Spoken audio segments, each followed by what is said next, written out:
Testing. I want to make sure everything is working. If anybody can tell me from the audio in the chat if you can see our video, they might. Okay, I think everything is working. All right, welcome everybody. This is Yakin with you with a very interesting interview. I'm going to be talking to a gentleman called TJump. This is going to be in an English session. So uh, TJump, I'm going to introduce him once he comes on, and tell you a little bit about him. The reason I'm doing this is because I want different content on my channel, not just purely content about Islam and things like that. Maybe we can talk about philosophy. Maybe we can talk about different ideas. So this is one of those things. TJump is a very prolific debater on YouTube. He debates with a lot of people on his channel and other. He's debated with Muslims, Christians. He's an atheist, and has a lot of experience in that sense. So I wanted to introduce you to TJump. So let me get him on. I think he's available. Let me see. TJump. Hey, how you doing? So All right. I was just talking to my audience a little bit about you. Like TJump it is a very prolific debater. He's been debating with a lot of atheists, Christians, Muslims, all sorts of people, even Hindus, and he has very unique thoughts about philosophy, of his own philosophical ideas and all that. So, TJump, how you doing? Pretty good. Thanks for inviting me on. I really appreciate it. How are you doing? Doing great. Just a caveat, like since this is going to be going to people who have English as a second language, so I know you talk very fast, so maybe we'll try to see if we can talk a little bit slower, so the words are clear and everybody can understand. And also, secondly, a lot of the people might not know the philosophical terms. So if you say epistemology, you could be like the study of how to know things or something like that, so that way at least everybody's on the same page. I want everybody to understand what you're trying to say. You Sure. think that's good? All right. So I thought of a few questions that I was going to ask. So let me ask. So a little bit about us. I'm basically a Muslim, ex-Muslim, basically, and we have a movement that we are trying to educate a lot of people in India and Pakistan who are free thinking, critical thinking people. And we talk to them and help them, evaluate certain questions that they have and all that stuff. So that's where I'm coming from. So my first question would be, since you are self-taught about philosophy and all that stuff about critical thinking, you're atheist, right? Yep. Okay. Would you call yourself like a hard atheist, like there is no God and that's it, or you like agnostic atheist? Uh, Depends on the debate topic. Hmm. Normally, I mean, I take the position that there's no reason to believe in a God, and therefore it's reasonable to conclude that gods are imaginary. They do not exist because there's no evidence for them. But when the other person would say, do you have to prove your position, or is it something that you don't have to prove your position? I think that does prove it. So, for example, if there's no reason to believe something exists independent of our imagination, then it's probably an imaginary thing. And so we can conclude that if there's no evidence, then it's imaginary and does not exist. But then I'm gonna put the hat on the guy who's asking questions that way. So the counter to that is like, if you say it's there's no proof for it, that just means that we just don't have proof right now. That means it is possible there is a God out there. You just don't know about it.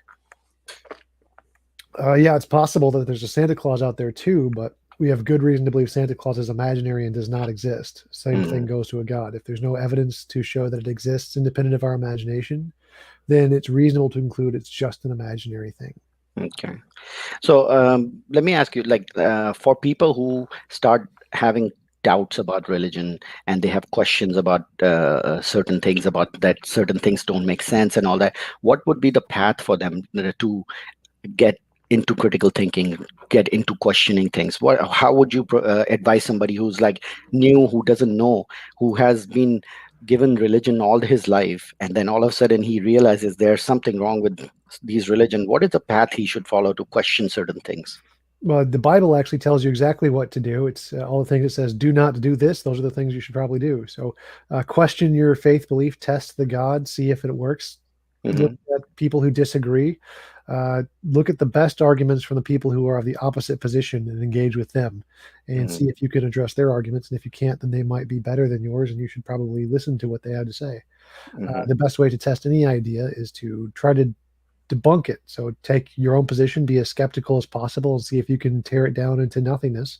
And if you can, it's probably not a very good position. Mm. So the best way when you're starting off to doubt a belief is to test the alternatives, the best ones, test it against the strongest opposing positions, and see how it stands. Mm. So, any resources you can say, like, okay, this would be a good resource for somebody to start doing critical thinking and all that stuff, or just YouTube and all that stuff?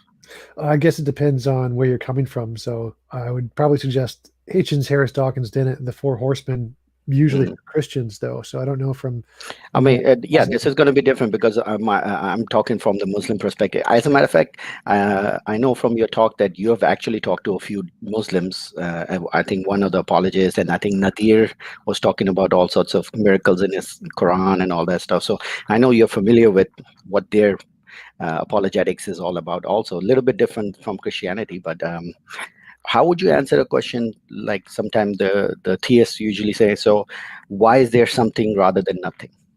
I mean, that's a very typical question. Like, well, there's everything. Why is there something rather than nothing?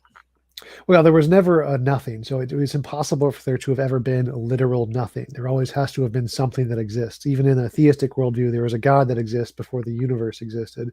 And in a naturalistic worldview, there was always some part of reality, some natural thing that always existed, even prior to the Big Bang. Because in physics, no one thinks that the universe came from absolutely nothing. They just think it Mhm. was none of the current stuff that we know about. It was something else that we haven't discovered yet. So all the physicists think that there was always something there. There was never a nothing. So, I mean, if there was something there, would that not be God itself? Like, if you say, okay, there was something always there, so why can't the theist say, well, this something that you're talking about is the God that they're talking about? Well, you'd have to assume that it's conscious and is all powerful and all knowing and all loving and created Jesus or Muhammad or whatever deity and wrote a book. And all these Hmm.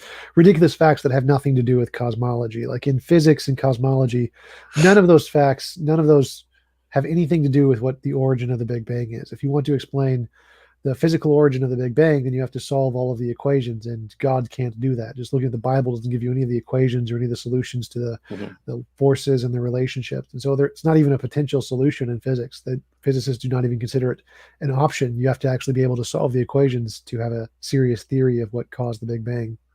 So when you talk about that okay, it can't explain it, but let's say the argument about the first cause, like everything has a cause, so if everything has a cause, why can't God be the cause of that? Just because we don't know the detail about that cause, maybe we just don't know the detail, but maybe God was the cause of all of these things. Yeah, but so could Santa Claus. So Santa Claus could also be the cause, or the spaghetti monster, or there could just I be a mean, creator I of the mean, it's universe. a little bit different type of, like when you say Santa Claus and all that, in linguistic term, it say makes sense. Oh yeah, Santa Claus, it's like a person and all that stuff.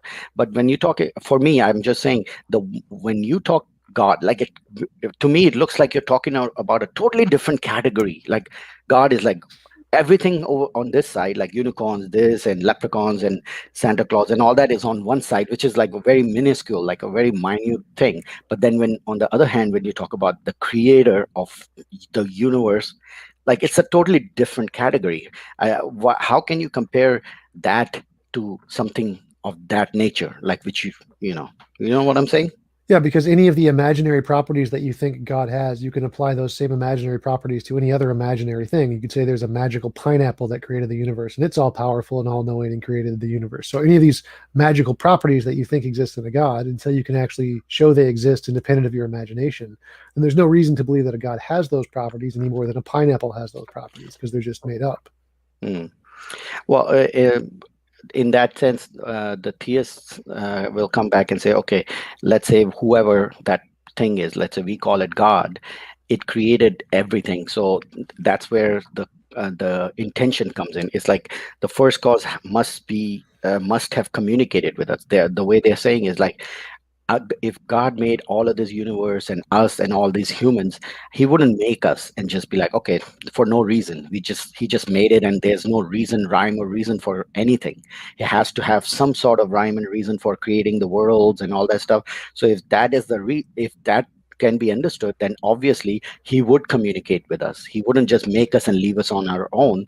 So that's where they get with the next, because I get the kalam where it brings you to a first cause, let's say.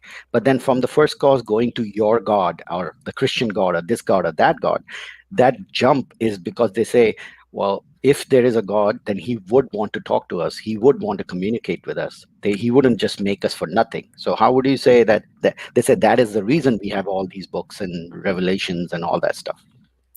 Well, it seems God has about the mental capacity of a human being because all of these magical books have all the same errors and flaws as any human written book that's ever been written. And there's nothing special about them. They don't do any predictions, they make no scientific progress, they don't tell us anything that's useful today. It's all ancient Bronze Age knowledge, no different from any of the other books at the same general time period. So if God was really communicating with us and stopped 2,000 years ago with a Bronze Age book with tons of mistakes in it, the God is a very confusing God. If you really wanted to have a relationship with us. He could do it right now today. He could just come and like tell us, "I am your God. Here, would you like a gold brick? Here, I'll give you a gold brick." Just Mhm. magically appear them. So there's lots of things that God could do if he wanted a relationship. That doesn't involve writing a book that looks exactly like a human written book with all the mistakes of human mistakes. So to that, the counter is usually, well, you think these are mistakes. These are just like on a different level. You just don't understand the linguistic miracle of how these things are written. And the counter to that is always like, since it says this, it makes sense in the seventh century, and it also makes sense in the 21st century, and it will also make sense in the 25th century. That is the miracle of these books, because they are written in such an open language that's what God intended. The language has to be so open and so easy to interpret, so it can be used in different centuries. By I'm talking about the claim from Quran. Basically, the Quran says it is a book. It's the final book, right? There'll be no book after this. This is the final message to humankind, and this is the ultimate message. So according to the Muslim idea, it is written in such a way that it's open to understanding, and people can understand and interpret it and make it useful in any century they live, because now till the end of time this is going to be the instruction booklet for the whole world. So how do you answer to that no, these are not mistakes, these are just your minimal understanding that you can't understand the book? Well, it's the understanding of the academics who actually understand Arabic and Aramaic and all of the earlier language. The scholars who actually do understand this say they're mistakes. These are all just classical linguistic mistakes. They don't understand what they're saying. They're just things common at the time period because they weren't very literate. And the books aren't useful. They aren't useful now. They weren't useful then, and they're not going to be useful. They're going to be even less useful in the future. So the claim that these books are going to be useful or are useful is not the case. Like no one in science uses any of these books because they have no valuable information in them whatsoever. So okay, um, so I get this question also. I'm going to throw that at you. What would you consider as valid evidence? Except I know your example of the gold brick, but I'm saying that is a very specific, like, if you wanted to see in a general way, not specifically testing out that transcendent being, but as a general, if you as a person, what would you have to see to be able to believe that there's a God? Novel testable predictions. So the standard I use is the same standard that I use for everything, including science, is that if you have a theory, you need some way to differentiate, is that theory real or is it imaginary? And the way we do that is we say, if my theory is real, then here's something I can predict in the world that we haven't discovered yet.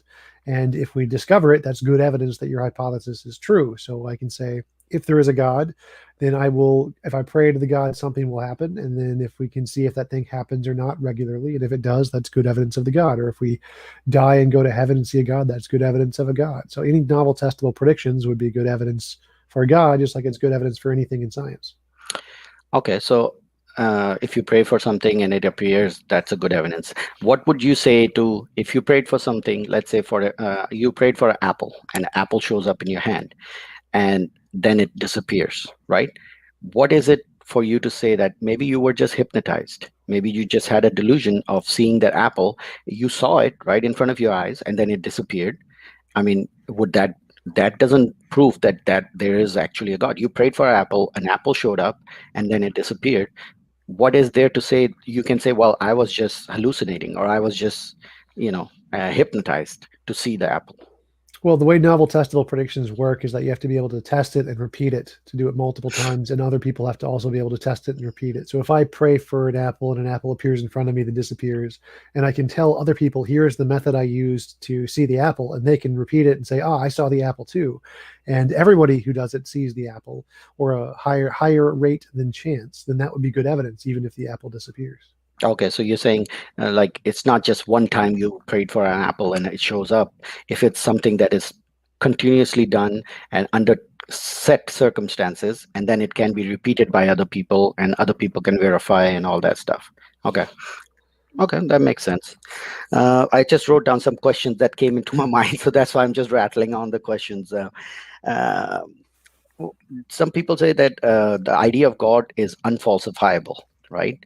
So since it's unfalsifiable, it cannot be said that it's not there. It's just there is no proof, and the absence of proof doesn't mean the absence of the thing. You heard of that, right? Yeah, absence of evidence is not evidence of absence. Yeah. So if there is no evidence for, let's say, life on another planet right now, all we have is just ideas. We don't really know if there's any life on another planet.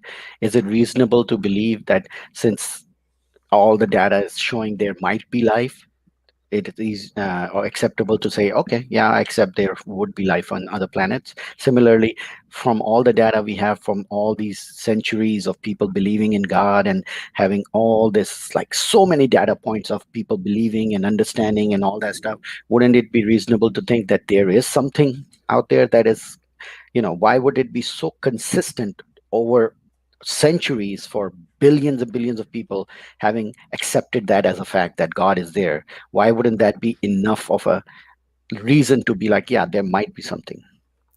Well, we know of thousands of fallacies, biases, illusions, delusions, all kinds of things that the human mind does that are obviously false.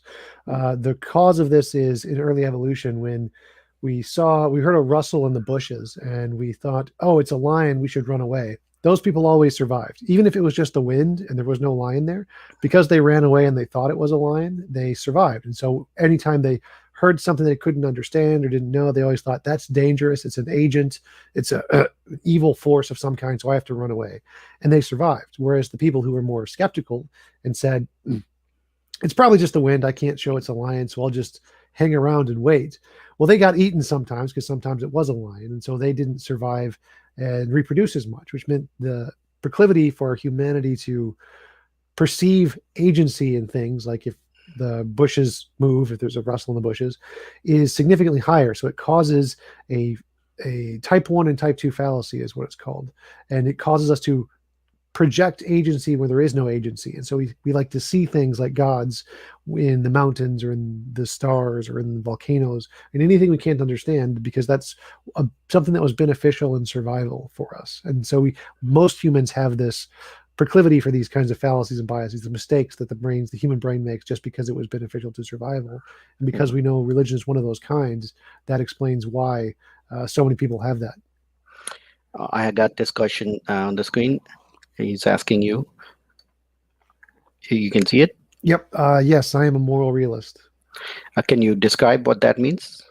Moral realism is the position that morality is true and objective, independent of human minds or opinions, and you don't need a god for that. Most philosophers are moral realists, even though they're also mostly atheists. So it's very, very easy to be a moral realist even without a god. Okay.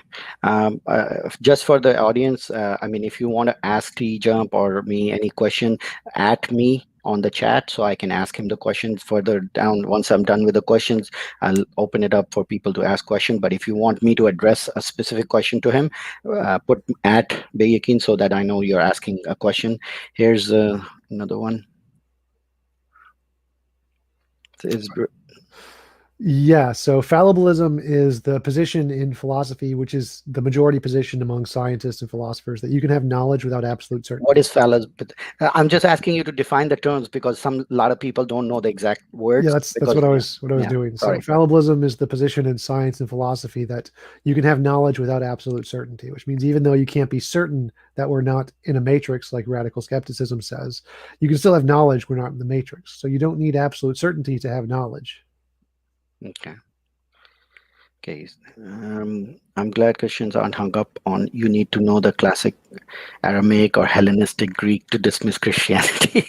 This is a very common trope. Like whenever you're talking to apologists, the first thing, the minute you talk about the Quran, they're like, well, you don't know the classic Arabic of the Fusa of the 7th century unless you know those linguistic things of exactly how those people used to speak. You won't understand the eloquence of how this one line is written and it means seven different things and all that stuff. So that's a very common trope people use. Yeah, it's really common because in predominantly Christian countries, they never speak Aramaic or Greek or what the languages are written in. Greek, in fact, is not a language of Christianity or Judaism. It was the language of the Romans. And so, because essentially no Christians speak it, they don't expect you to speak it because they think they can understand it. Whereas in the Islamic world, most people in the Islamic world are taught some basic of the that language. I forget what it Mhm. is. Uh, and so they do have a reasonable basis to say, well, hey, I can understand this better because it's in the original language, whereas you can't. Whereas the Christians don't have that because they don't understand the original language anyway. Mhm.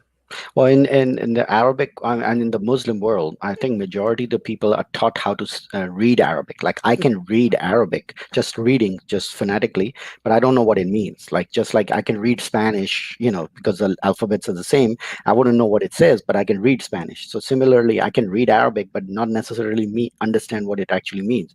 And there's uh, even the Arabic speakers, sometimes they say the way they can understand the Quran the way it's written because the language is from the old Arabic, not the new Arabic. So yeah, I can understand that. I'll move on. Yes, if you have any question, just say. I'll move on to the. Now, this is a juicy question, right? This is I'm sure you get hit with this question a lot. Objective morality, like morality, because this is one of the biggest thing that, okay, since we are theists, since we believe in a god, we have our morality grounded on a god, we have a platform, we have a standard that we can go with, like, and that standard is universally accepted for all Muslims, like, right? It could be a Chinese, Japanese, whatever, India, whatever, wherever there's a Muslim, he can ground his morality in the Quran. Say Quran gives us this standard. As an atheist, since there is no book, there is no standard, how do you ground your morality? What basis can you say that this is right and this is wrong? Because it is just up to you what you decide what is right or wrong. Well, that's the thing is we don't think that. A moral realist says there is a standard. It's just a law of nature that we haven't discovered yet, pretty much. So there are facts about the world like fitness. Fitness is a thing. It's a higher order emergent property. It's describing that certain organisms survive in more environments than others. That's an objective thing that exists independent of our opinions. And we think morality is kind of like that. It's a thing describing interactions agents have in an environment, just like fitness describes interactions an organism has with an environment. So we actually do believe there is an objective standard out there. It's just like an undiscovered law of nature, like gravity. And so you can be a moral realist without a god entirely. So, I mean, I understand that, but let's say the counter would be, let's say, what do you think drinking alcohol is good or bad? If you ask a Muslim, they're like, well, I think it's bad because it says so in the Quran. I have a standard. Everybody accepts that because it says so in the Quran. Boom. But if you ask an atheist, is drinking alcohol good or bad? Now, it all depends on how you look at it, right? Some people will say, well, alcohol is fine in small doses. Some say, well, what's wrong with alcohol? Get drunk, no problem. And some would say, no, it's not good at all. So, in that situation, how would you say good or bad as far as alcohol, for example? Alcohol isn't bad at all. There's nothing wrong with alcohol. It's just your choice to whether you want to drink it or not. But in atheism, you can still have an objective standard. You just have to discover it. So the law of nature is there, just like the law of gravity is there. But you don't start by knowing Newtonian or Einstein's equations of gravity. You have to discover them. You have to look at the law and figure out what the equations are. So we can figure out what the laws of morality are in the universe, but it still takes a lot more work. It's not just like it's God says it. We have to actually discover what the law is and interpret the law, which takes a lot of effort. Mhm. So how, in your sense, how would you discover this? I mean, this idea that, okay, alcohol should be allowed or should not be allowed in a society. It has some benefits, it has some negative effect. What decides that it should be allowed or it shouldn't be allowed? Like, it creates drunk, it creates all sorts of situations in this country, traffic accidents, and even I think you spoke with Nadir and he was talking about fetal alcoholism or whatever that thing was. I didn't understand what he was talking about, but there are some benefits that come out of it, and then there's some negatives that come out of it, right? So how would you decide, should it be allowed to be publicly drunk or not? So there's two different questions there. To discover if it's moral or not to drink alcohol, you ask, is it an involuntary imposition of will, which it's not. So if you choose to drink alcohol, then it's not immoral at all. But then if you want to know, should we apply it to a society, that's a pragmatic question, because you could do things that are not immoral that could destroy a society.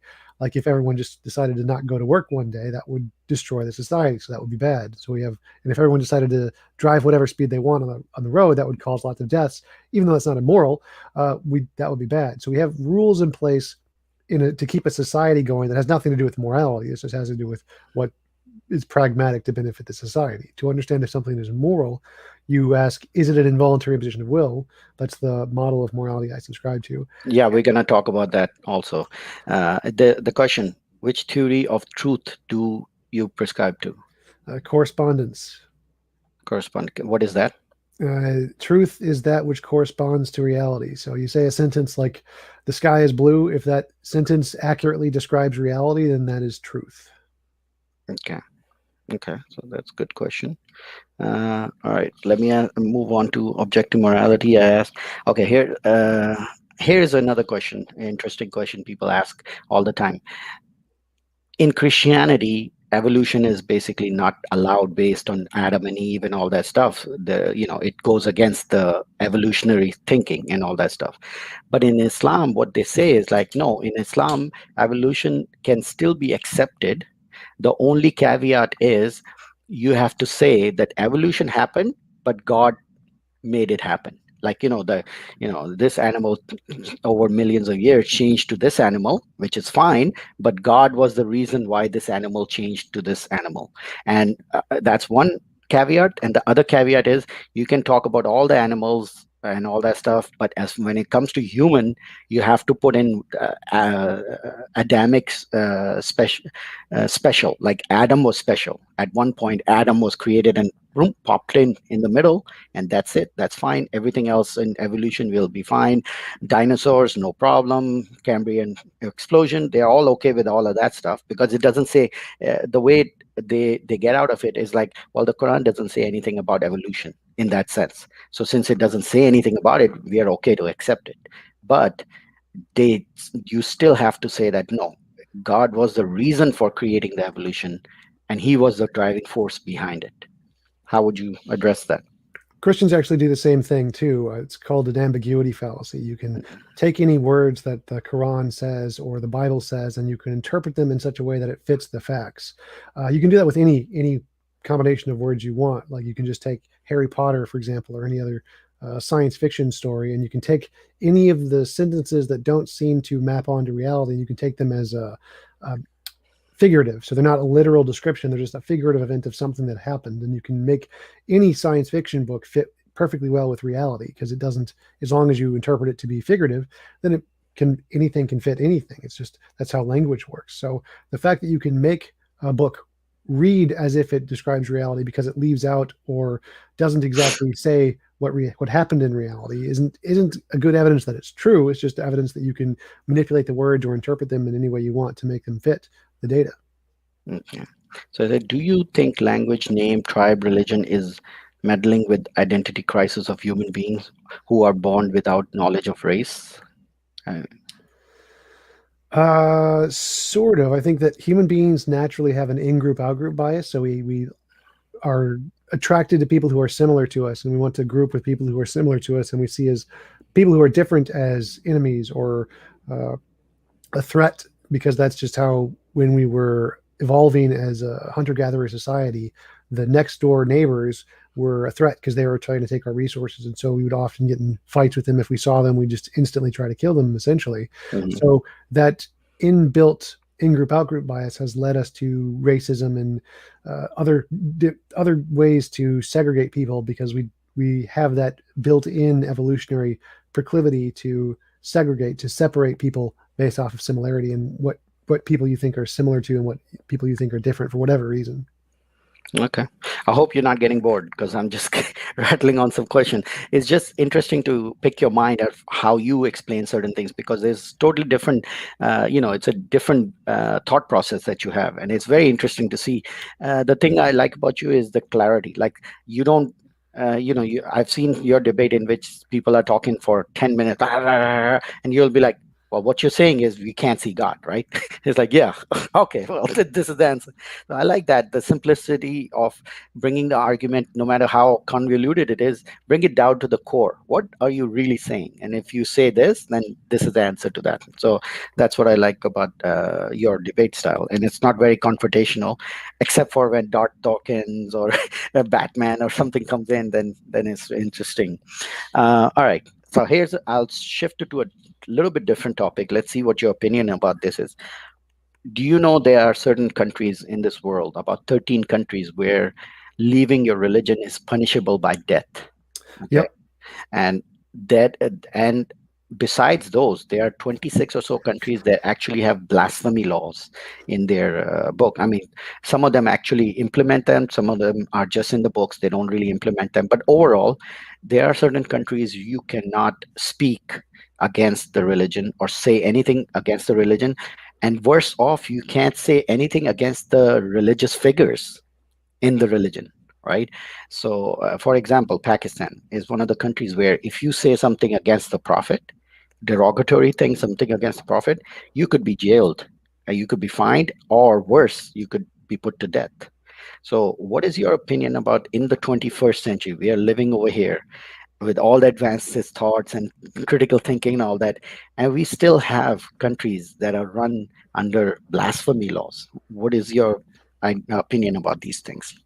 Yeah, they're definitely immoral. They're horribly immoral, and many examples of some of the many examples of horrible immoral laws that are in many different countries. As we progress as a society, we should aim for giving every individual as much freedom as we can allow without essentially having them harm anyone else. So as long as they're not harming anybody else, they should be free to do essentially whatever they want with themselves and their voice and their freedoms. And preventing that is horribly immoral and backwards, which is why most of the Western countries do not have those kinds of restrictions. So the counter to that, sometimes I hear from the TS is like the reason is because social cohesion, because since the country is 95% Islamic and they take Islam as a very serious thing and they respect their prophet and they respect all the religious figures, anybody saying something against their prophet would result in social unrest and riots, and people, they get offended very extremely when somebody says something about Muhammad. So their counter to that is the reason why we have these blasphemy laws is for social rest, so that we can have a society which is calm and collected. In this society, if you say something about the prophet, we need somebody to shut that down, otherwise there'll be riots everywhere if you say this. How do you address that? Well, it's actually the other way around. So the reason there are riots when someone says something against the Quran or Muhammad is because it's been made illegal, they haven't been customized to those kinds of criticisms. And so it's very strange to have someone you respect so highly be criticized. And when you're put into a position where you're exposed to these feelings that you've never been exposed to before, you react negatively. But in America, because that's commonplace, like your ideas and your heroes are criticized all the time by everyone around you, you kind of get used to it. And so that's why we don't have riots here when most people are criticizing Trump or Biden or whatever. It takes a much stronger kind of thing to ignite violence in countries But where they there's free they put speech. Trump these are all human figures, the president and this and that. They don't consider those at in the same category as Muhammad is not really in any other category that you can call as person who can be criticized. That is considered like beyond criticism sort of person. The you know same thing applies to Jesus or the Hindu and they religions say the same, or don't say anything yep. about Jesus, don't say anything about Ram. They say the same thing, like a religious figure, just don't, you're not allowed to say anything against them. Yeah, but in America, you can criticize them all you want. There's no riots because everyone's kind of used to it.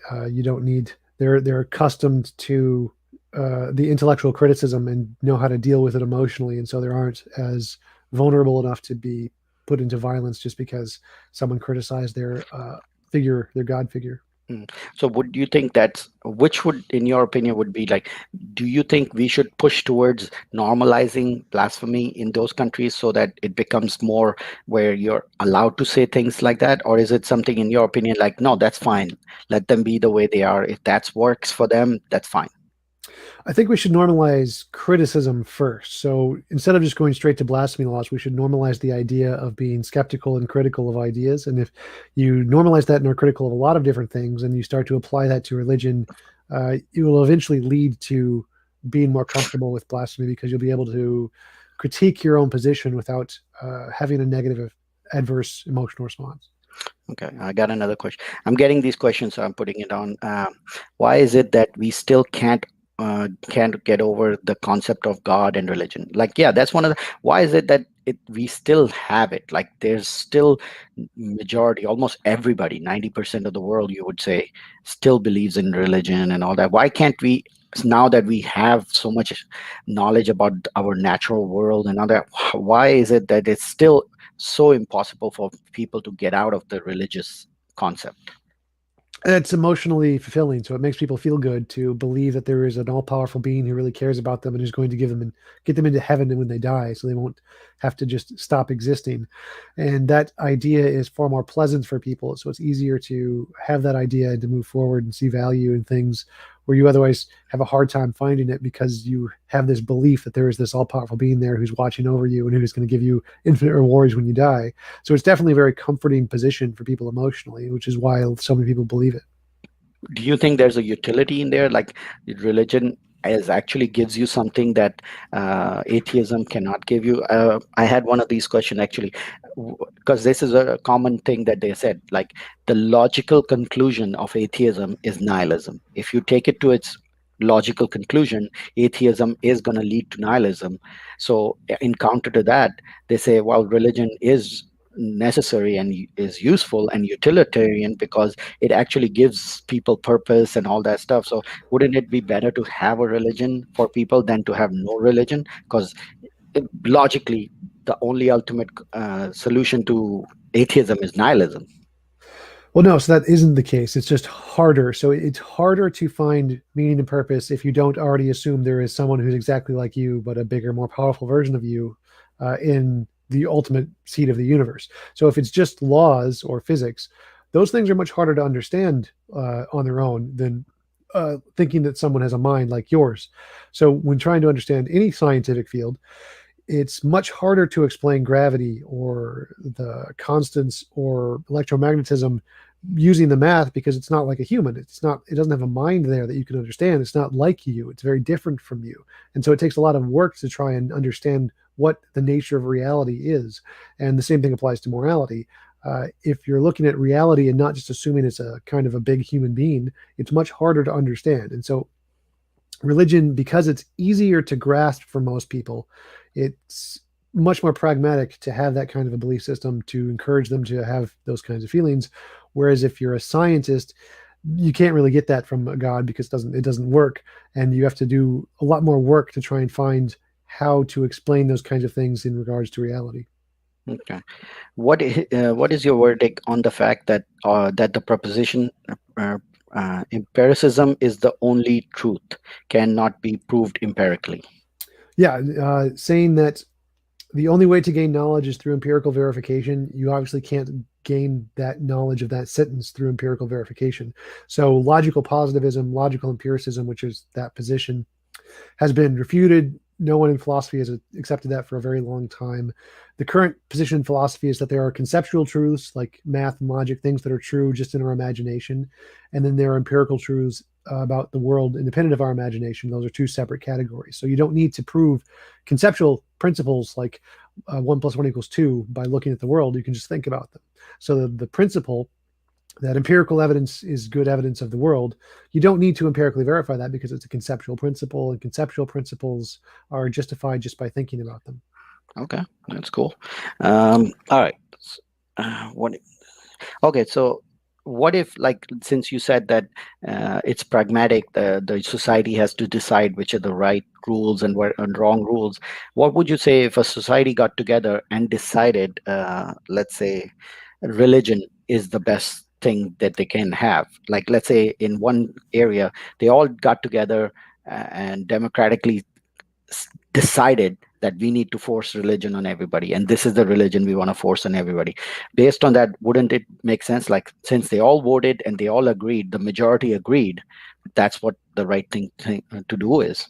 Uh, Sure, in a democratic society, that would be perfectly fine, like what they've done in Poland and Hungary. Definitely. It's just, if you look at the evidence, it seems like the countries that have the least religion are the best countries, the most peaceful, the most healthy, the most wealthy. Everything about, if we just look at the history of the world, it seems like the countries that have the least religion are the ones that are the best off. So, would even though you may want to, a society may choose to do that, I don't think the evidence would be support that position. Okay, Dharmik is saying prepared question and prepared answer. Yes, I have a prepared question because I wrote down some bunch of questions that I wanted to ask, but the answers from TJump is whatever he's giving the answers. So it's not like we sat down 1 hour before and we're like, okay, I'm going to ask you this question and then you answer this question. So these are the questions that I came into my mind, and these are the common questions I've been asked. So my whole thing is, since I've been asked this question, I want to know what pick T-Jump's brain and see how he would answer it. I know how I would answer it. I want to see how he answers it. So no, these are not prepared questions and prepared answers from before. He did not send me the questions beforehand. Yeah, yeah. I wrote it down actually before 1 hour before our meeting. So yeah. Okay. What else was there? What majority in it? But yeah, that the other one was, but religion gives you hope.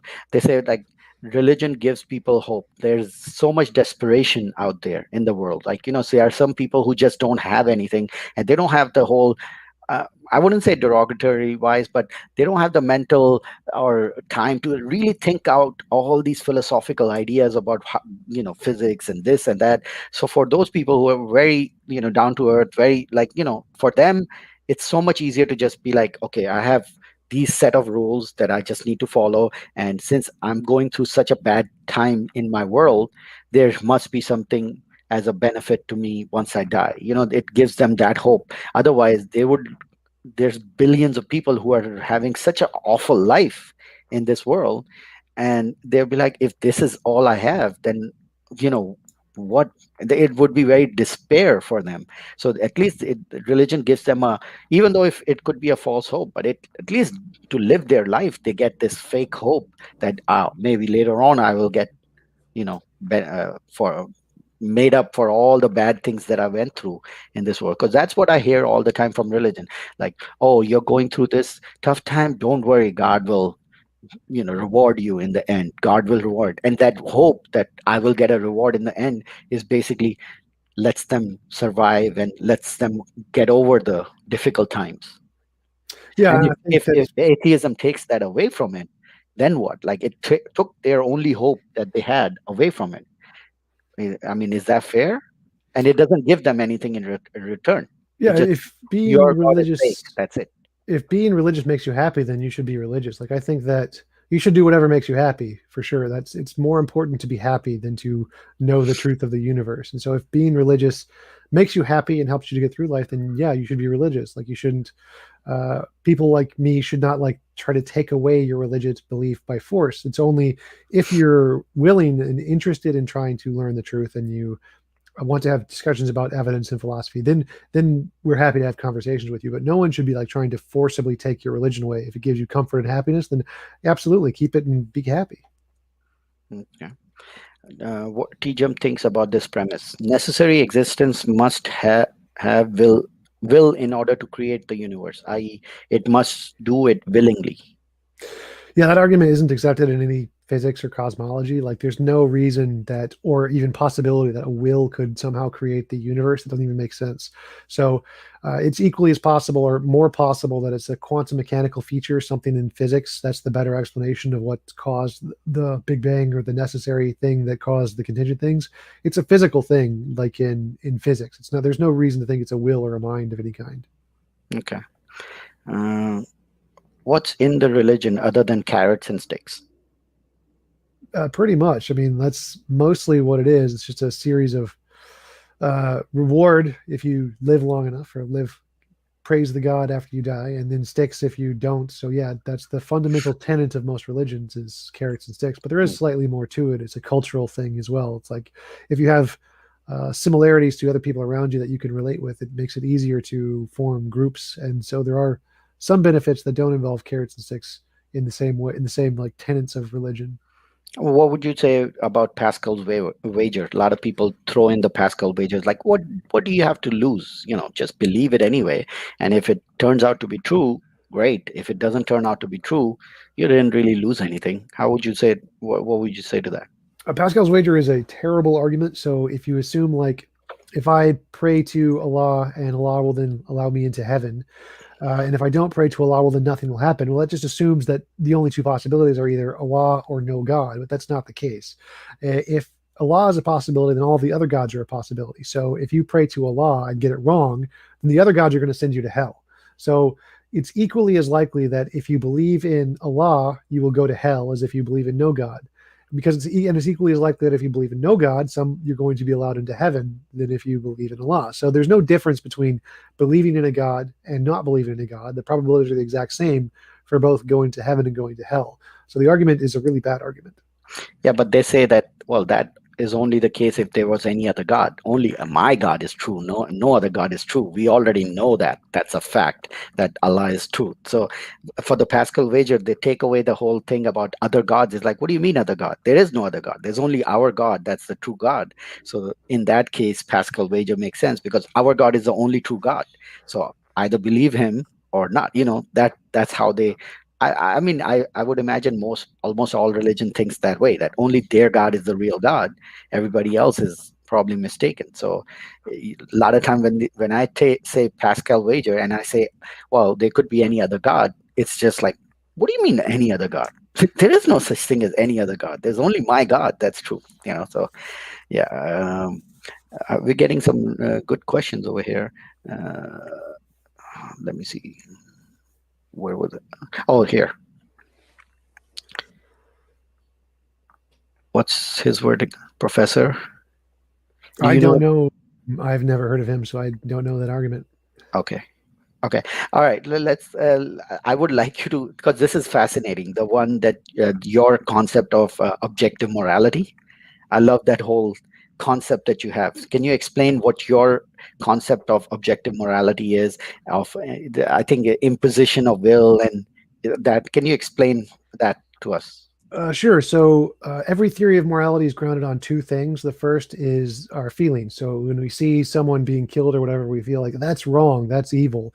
And so when we use the term morality, we mean that feeling combined with some kind of a theory to explain that feeling. So the evidence of morality is just our intuitions. We don't have any hard evidence of morality. It's just we have these intuitions that these kinds of things are wrong and these kinds of things are not wrong. And if no one ever experienced those kinds of things, then there would be no morality. No one would understand what morality would even mean. And so we look at these things and we see if we can find a pattern. Like, is there some kind of a pattern in our moral intuitions that tells us what is the principle that describes morality? And if we can find a pattern, then that's a good model to go with. So when I look at moral intuition, I think there is a pattern here. It's that anytime we force someone to do something they don't consent to unnecessarily, it's wrong. And so I define morality as any involuntary imposition of will is immoral. And we are only allowed to impose on other people's wills when it's a necessity to prevent greater imposition of will. So, like, we throw someone in prison, which is an imposition on the will of the prisoner, but only because if we didn't, they would harm other people who were their victims. So, the moral law is that We are only allowed to impose on people's wills if it prevents greater imposition on will. And the best of all possible worlds is one where there would be no involuntary imposition of will, where a world where it is physically impossible for anyone to force anyone else to do anything they don't consent to. That would be the morally perfect world. Hmm. So in this morally perfect world, because I've seen, heard you say that you would literally, a morally perfect world to you would be a world where every person has his own universe in a way, like he's allowed to do whatever he wants or something like that, right? Yep, everyone gets their own universe and they get to write the rules of whatever can and can't occur in their own universe. And the only way that you could get into somebody else's universe is if they let you in, and no one could force anybody else to enter or abide by any rules they don't consent to. But if somebody, when you're talking to somebody, how would you define somebody? Like, would a 4-year-old be a somebody and a 27-year-old be like? I'm talking about to design whatever world you want. I mean, it all depends on the mental level of that person, right? A 4-year-old giving it his own universe doesn't make any sense with based on their mental capacity, or a 35-year-old who's like, you know, what do you mean by somebody giving them a perfect world? Yeah, there is a age of consent essentially. So once you reach the age of consent, or what we think to be mental acuity in like our current culture, we would just give everyone that in the best of all possible worlds. Everyone would have some degree of intelligence that made them able to consent and design their own But universe. wouldn't that age of consent or whatever is all arbitrary based on where you are? Like in US, the age of consent is different. In California, I mean, in different countries, the age of consent is different.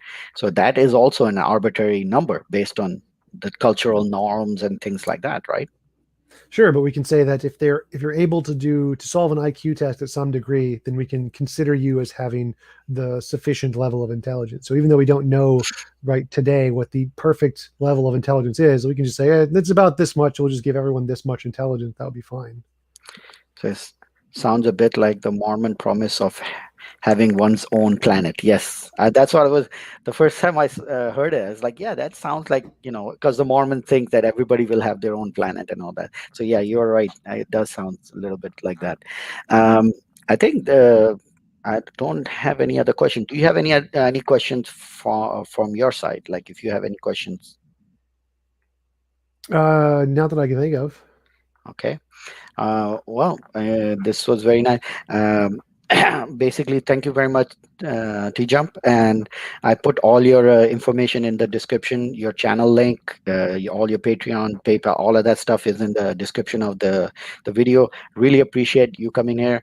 I know this is a little bit different type of interview. I don't usually do interviews, so I just wanted to ask you these questions and get your input on it. Our goal, I'll just as an ending, I'll tell you why I did the interview. We are trying to reach a lot of people in India and Pakistan and people from Muslim background who are skeptical. All right, I'm basically ex-Muslim, uh, and they are questioning, but they don't know where to go. They don't have good arguments for because there's a lot of educated Muslims who come up with all this apologetics, and they use all these crazy terms of like, oh, the empirical, the nihilistic this and all these philosophical terms, and then when they throw that at them, they just get dumbfounded. It's like, how am I supposed to answer that? I'm sure you spoke with Sabur Ahmed, you went to Hamza's Den, you're familiar with their apologetics and the way they talk, right? I saw your talk with Sabur Ahmed. I think you came there 2 times, and he was like, he couldn't, because you kept repeating like, that's not what I'm trying to say. And they have this set mentality at that this is what atheism is and this is how to defeat it. But then when somebody comes in with counterpoints which make sense, then it really throws them off the game. It's like, no, no, no, that's not right. That's not. So our goal is to actually try to give the people the equipment to tackle these apologetics claims, and especially some apologetic claims are easy to tackle, like the miracles in the Quran, scientific miracle, like with Nadir Ahmed, the way you were talking, like, dude, bees, come on, seriously, like that's what you're gonna come up with. But I mean, those are easy to tackle, but then the philosophical arguments are a little bit tough to handle, because then you need to know the background about what the other person's saying, the definitions of the word have to be on the same page and all that. So that's our goal as the ex-Muslim movement, to actually help people with this sort of things. And you really appreciate your input on it, and thank you for your time. And if there's anything else you want to say. Yeah, sure. So, just as a last piece of advice, like whenever you come up with an argument that you don't understand or you can't address it right away, the one thing you should always ask is, how does that tell the difference between whether what you're saying is imaginary or Mm. real? And I, so I that one argument is the key to essentially every debunking any kind of argument that you can't understand. It's like, does this tell me the difference between whether something is real or something is imaginary? And if they Yeah, can't explain that, then I've used that a few times in my, because it is actually such a simplistic argument, and it makes so much sense. Like whatever you're saying is exactly the definition of imaginary. Like how can you tell the difference if there is no way to tell the difference between an angel and a fairy, or like whatever, right? Imaginary thing. How can you tell the difference? How can you say the angel is real because your book says it's real, but then a fairy is not real because that's just Harry Potter stuff, And like it doesn't make any sense. So thank you very much. Really appreciate it. And TJump, take care. Thanks. thanks.